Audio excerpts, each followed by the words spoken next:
Yo, how's it going, guys, and welcome back to another video on the channel. Today I have another player review for you all. I mentioned it yesterday. I said that we would be talking about Valverde today. The informed Valverde, I have to be honest, I think I've only used the regular Valverde once or twice in the foot draft. Can't really get far in a foot draft to test these players out, so we got our hands on Valverde. Hopefully you guys enjoyed today's video. It seems like you enjoyed the Paulinho review, a very enjoyable card. Make sure you check out that review. But today, as I say, we are focusing on Federico Valverde, the inform from Real Madrid.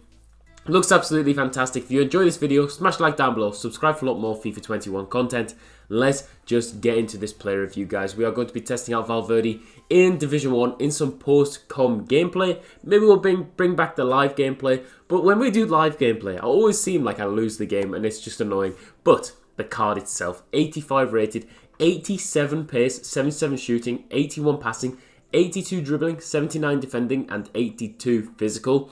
For that card, you are paying around 260,000 on the Xbox, around 293 on the PlayStation, so there is a bit of a price difference. But I think people are attracted by the Real Madrid links, the pace, and maybe they've just used the regular card and they think, right, he is going to be worth that big price increase. It's probably like, I think his regular card is around 20,000 coins. Yeah, it's around 30,000, so you're nearly paying 10 times the price. But Valverde, is he worth it, guys? 6 foot, high work rate, right-footed, 3-star. His in-game stats are decent in areas, and then others you're like, meh. Paulinho, 85 rated, has better stats. 83 acceleration, 90 sprint speed, brilliant, really nice. 79 attack positioning, 73 finishing. 83 shot power, 84 long shots, 73 volleys, 61 penalties, 83 vision, 69 crossing, 69 free kick accuracy, 88 short pass, 88 long pass, 73 curve, 78 agility, 71 balance, 86 reactions, 84 ball control, 81 dribbling, and 84 composure. So some nice stats in the dribbling, you would say. Agility balance is lackluster though. 83 interceptions, 61 heading accuracy, 81 defensive awareness, 82 stand tackle, 78 slide tackle, 60 jumping, 88 stamina, 81 strength, 83 aggression. Some nice stats. I mean, we'll talk about it more in the gameplay, but yeah, you can see that in areas he's really strong, in other areas it's mediocre, then others it is actually quite poor. Traits-wise, he has none. I don't know if this is a glitch, but no traits on Valverde's card, which is quite surprising for a card that is worth nearly 300,000 coins. The team we used him in was this one. We obviously had him in that centre mid spot that is empty. We played a 4-3-1-2. First time using that formation this year.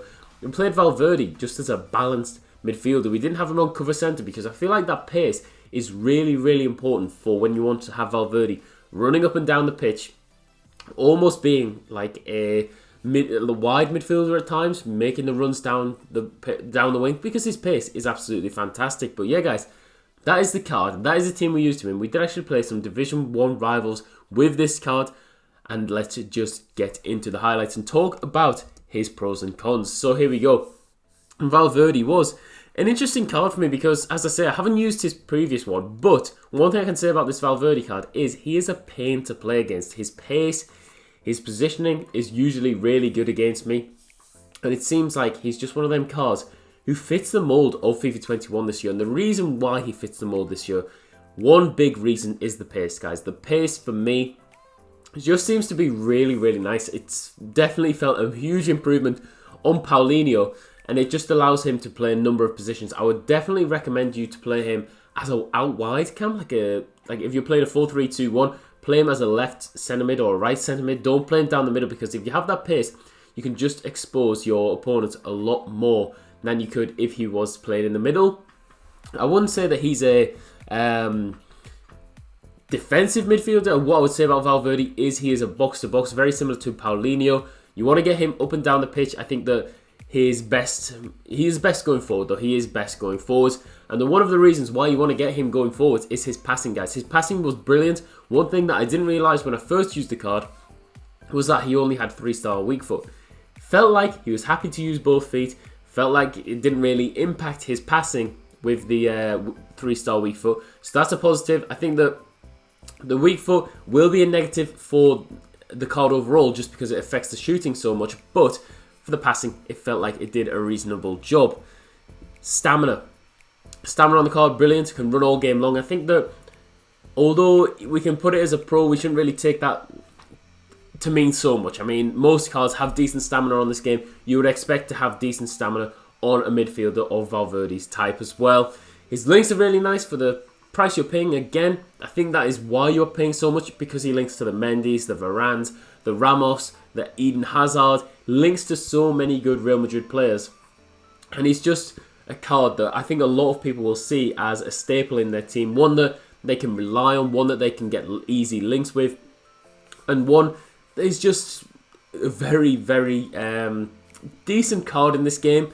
His work rates are good, high work rates. As I say, box to box is his best role. You want him to have high work rates because it just allows him to be able to do a defensive job and do an attacking job. You haven't really got him bowling forward and then not coming back. If you did that, it would be similar to the likes of Paul Pogba, who I spoke about, and his sort of positioning, his movement on the pitch, although it's good, he is out of position quite a lot, Paul Pogba. And I felt like with Valverde, he did have better positioning than a Paul Pogba.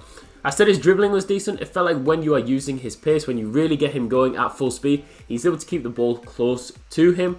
Although we'll talk about his dribbling in a second though, which makes it quite hard to actually keep the ball in tight situations, guys. So, those are his pros. You can see it's a decent looking card so far. I think that if you've used Valverde, you will like the inform so far. I mean, it's not going to get any worse than the regular, but these are the cons which I think really do take away from what could be an absolutely brilliant card.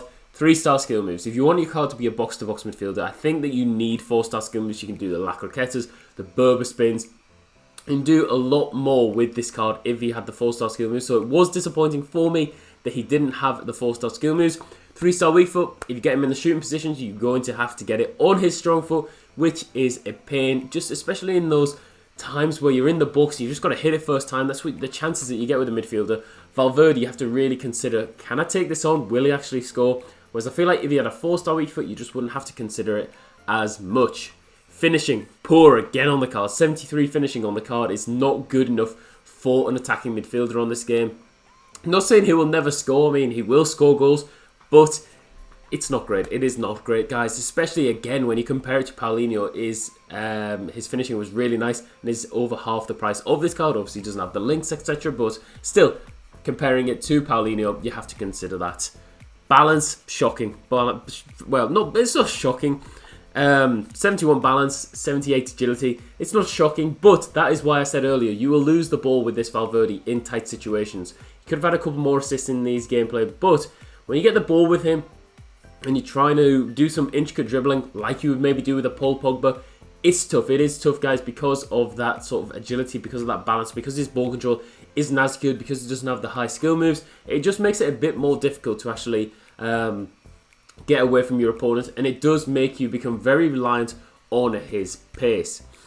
Curve as well. Curve was not good on the card. 73 curve.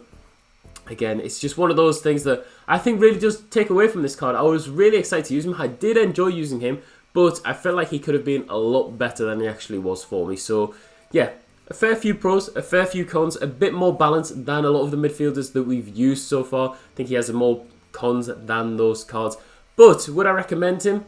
For 280,000 coins, probably not. I don't feel like he is worth that amount of coins because there are a lot of good midfielders that you can get for a cheaper price on this game. But for an overall rating, I have to give Valverde an 8.9 out of 10. I think that there are a lot of areas for improvement, and hopefully he does continue to get special cards on this game, but he'll need something to boost the 3-star skill moves, to boost the 3-star weak foot, if he is going to be one of the top end midfielders that you can actually get on this game, guys. Well, hopefully you enjoyed it. As I say, good card. Would try him out, see if he fits your type of style in FIFA 21. If he does, let me know how you get on with him in the comments. But that is me done for now. I'll catch you all in the next one.